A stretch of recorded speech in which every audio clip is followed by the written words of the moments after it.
Hey everybody, it's Christy. This is our fourth and last video in our homeschool organizing series, and I'm going to share with you how I keep our some of our work and our books long-term in storage. So we have the 3 kids, and I finally feel like I have found curriculum that I really like and that works for my children's learning styles. And so I tend to keep what the oldest one is using, so then I just have to buy workbooks when the time comes for the next child to use it. So in our attic I have 2 bins like this. This particular one is English, math, and handwriting. I also have one that is science and history and something else. I can't remember. But what I do is I keep them and the manipulatives that might go with them in the bin, and then I just keep them all together. English is all at the front, and math is in the middle, and then any kind of extra things that we might need, posters that go with that particular subject. So this way it makes it super easy. So I know when it comes time for me to plan the next year that I already can just go right to where my curriculum should be and pull it out. And for example, this is Caden's next year for math. So I know I already have the instruction manual and I just have to order the workbook. So this makes it super easy. I'm also, I try to put little notes in here if I loan curriculum to somebody to look at. So then I can, at the end of the school year, when I put the current stuff away and pull out the next year's stuff, I can hound them to get my stuff back.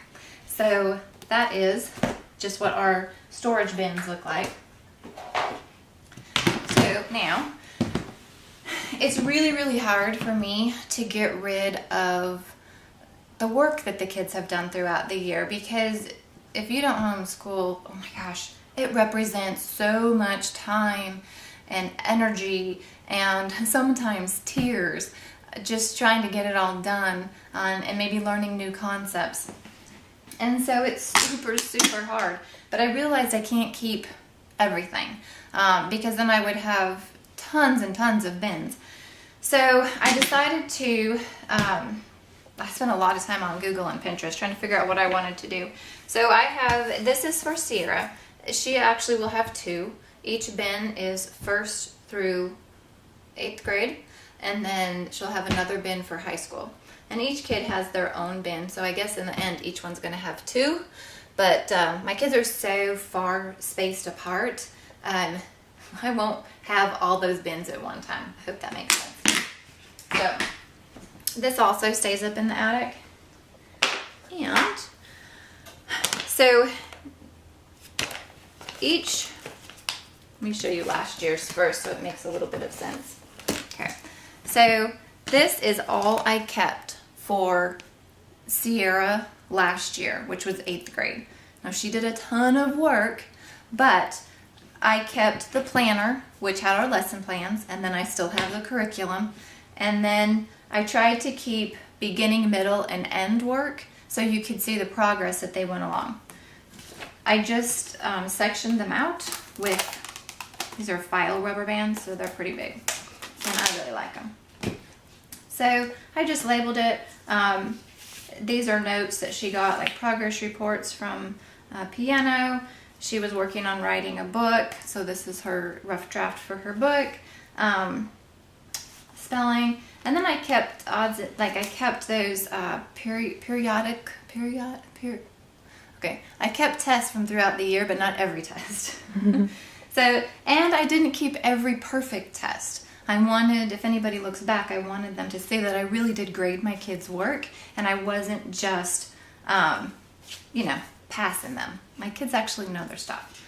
So here's some of the tests, and I really, this is actually several tests that I kept in English, and I just stapled it together by subject. This is history.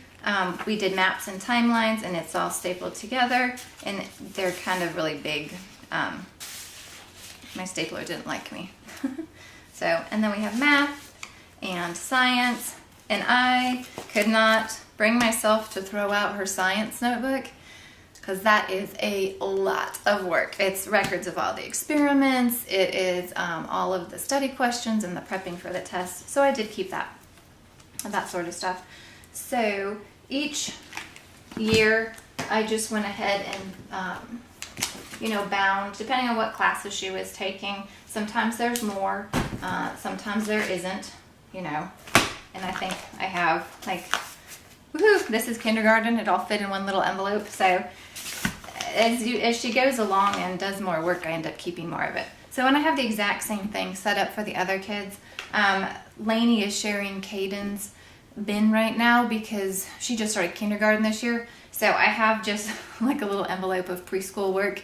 It's fun for the kids to look back and see like where they've come as far as like coloring or handwriting, cutting even. It's so much fun. So anyway, this is our system. And I have found that it's really nice. I can go back, and sometimes the kids like to go back and see what they struggled on to help the sibling understand that, it's okay, I struggled too, here's my papers and stuff. So then this was our lesson plans one year and attendance records, and so I include that too.